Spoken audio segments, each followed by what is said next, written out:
नमस्कार, चंडीगढ़ से आपका स्वागत है। मैं हूं भानुप्रिया। आइए सबसे पहले नजर डालते हैं कुछ अहम खबरों पर। विश्व बैंक ने कोरोना महामारी के दौरान उत्पादन बढ़ाने के लिए भारत सरकार के प्रयासों की सराहना।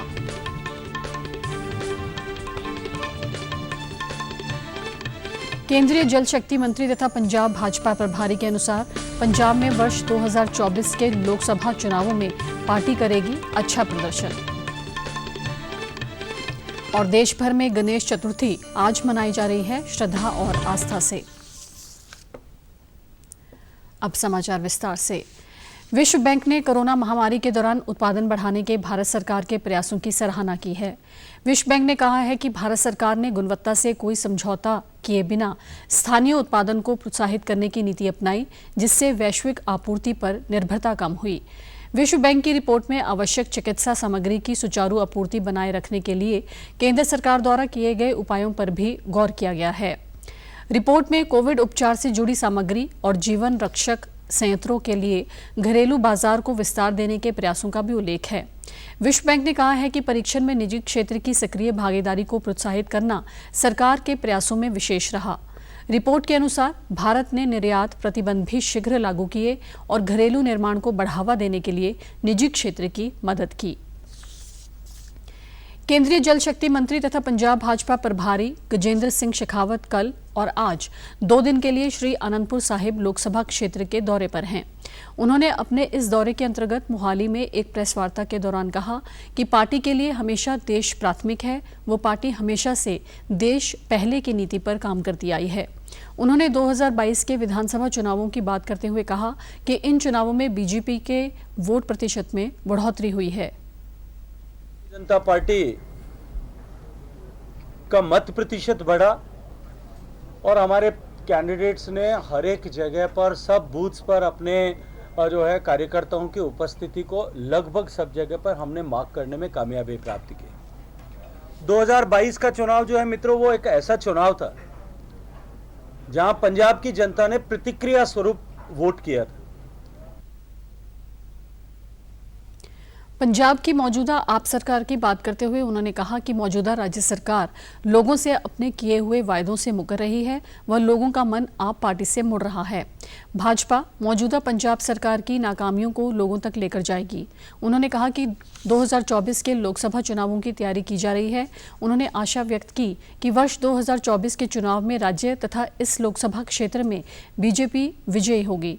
गौरतलब है कि भारतीय जनता पार्टी की ओर से गजेंद्र सिंह शेखावत को श्री आनंदपुर साहिब लोकसभा क्षेत्र की जिम्मेवारी दी गई है।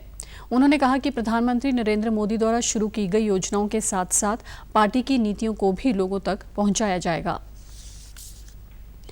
हरियाणा के मुख्यमंत्री मनोहर लाल ने चंडीगढ़ में बजट के दौरान की गई घोषणाओं से संबंधित विभिन्न विभागों के अधिकारियों के साथ समीक्षा करते हुए उन्होंने घोषणाओं को शीघ्र से शीघ्र पूरा करने के निर्देश दिए हैं।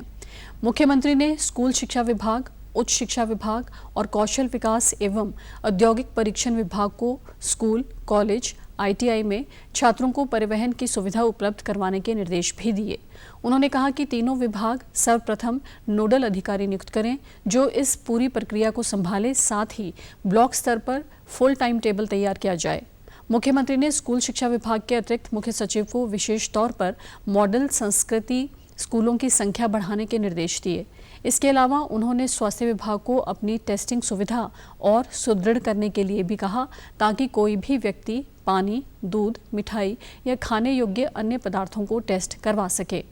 मुख्यमंत्री ने कहा कि टेस्टिंग की प्रक्रिया को सरल बनाना चाहिए ताकि रिपोर्ट शीघ्र से शीघ्र मिल सके, जिससे मिलावटखोरी पर भी लगाम लगाई जा सकेगी। उन्होंने 1,80,000 रुपये या उससे कम आय वर्ग के परिवार के सदस्यों का मुफ्त हेल्थ चेकअप करवाने की बात करते हुए कहा कि जिस महीने में परिवार के जिस भी सदस्य का जन्मदिन हो उस महीने उसका मेडिकल चेकअप किया जाए। ये प्रक्रिया साल भर चलेगी व सभी पात्र परिवार के सदस्यों का इस तरह मेडिकल चेकअप हो जाएगा। उन्होंने स्वास्थ्य विभाग को ये योजना शीघ्र से शीघ्र शुरू करने के निर्देश दिए।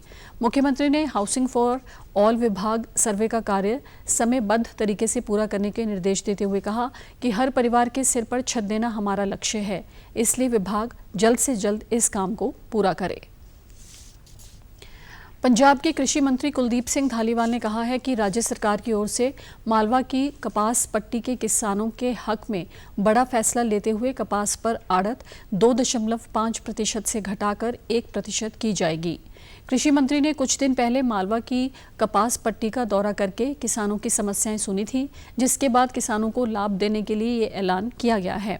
उन्होंने बताया कि गेहूं और धान के अनुपात के अनुसार कपास पर आड़त नहीं ली जा सकती, क्योंकि धान तथा गेहूं की फसल को मंडी में उतारने, सफाई, भरने, तोलने और ढुलाई इत्यादि पर कई खर्चे आते हैं, जबकि किसानों के अनुसार कपास पर ऐसा खर्चा नामात्र है। कुलदीप सिंह धालीवाल ने बताया कि पहले ही सरकार ने कपास पर मार्केट फीस 2% से घटाकर 0.5% कर दी है।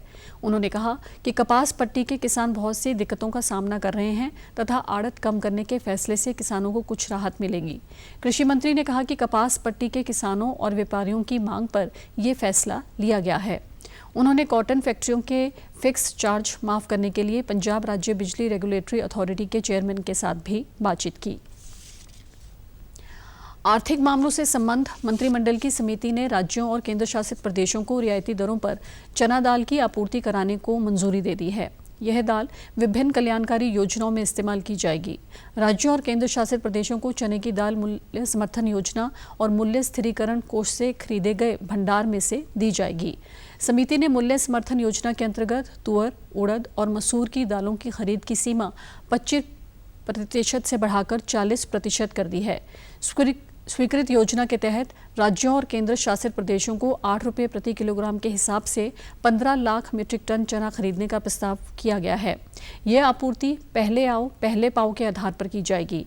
राज्य और केंद्र शासित प्रदेश इन दालों का उपयोग दोपहर का भोजन योजना, सार्वजनिक वितरण प्रणाली और समेकित बाल विकास कार्यक्रमों जैसी कल्याणकारी योजनाओं में करेंगे। यह योजना केवल एक बार के लिए है और इसका लाभ 12 महीने के भीतर या 15 लाख मीट्रिक टन चने का भंडार समाप्त होने तक किया जा सकता है। केंद्र सरकार इस योजना को लागू करने पर 1200 करोड़ रुपए खर्च करेगी। हाल के समय में और विशेष रूप से पिछले 3 वर्षों में देश में चने का सर्वाधिक उत्पादन हुआ है। केंद्र सरकार ने मूल्य समर्थन योजना के अंतर्गत किसानों से 30,55,000 मीट्रिक टन चना खरीदा है। आगामी रबी मौसम में भी चने का उत्पादन अच्छा रहने का अनुमान है।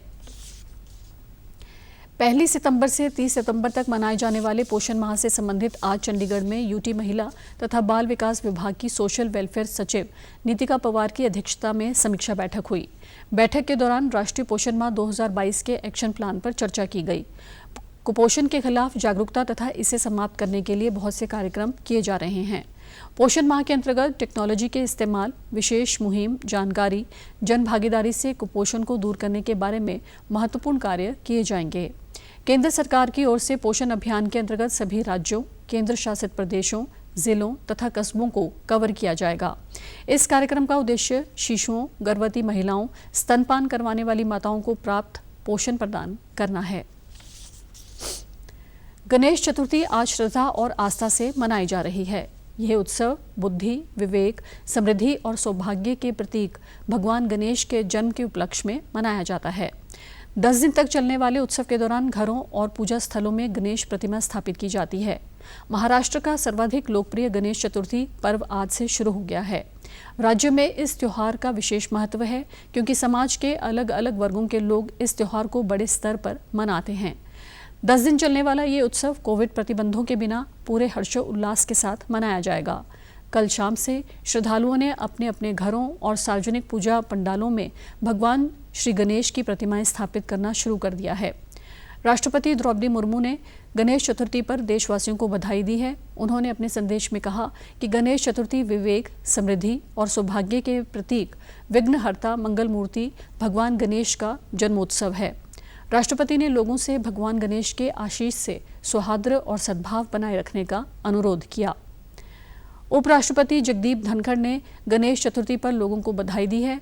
अपने संदेश में श्री धनखड़ ने कहा कि गणेश चतुर्थी भगवान गणेश के जन्मोत्सव के रूप में पारंपरिक श्रद्धा और उल्लास के साथ मनाई जाती है। इस अवसर पर उपराष्ट्रपति ने देशवासियों के लिए स्वास्थ्य, सुख और समृद्धि की कामना की।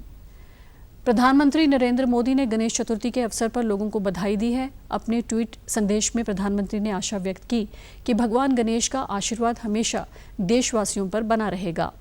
सूचना और प्रसारण मंत्री अनुराग ठाकुर ने गणेश चतुर्थी की शुभकामनाएं दी हैं। उन्होंने भगवान गणेश के आशीर्वाद से प्रत्येक के जीवन में सुख शांति की कामना की।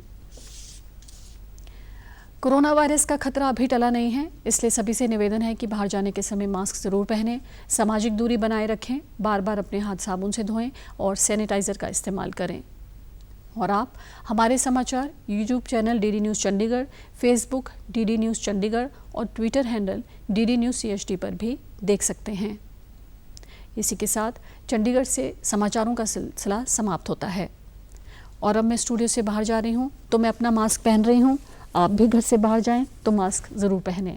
नमस्कार।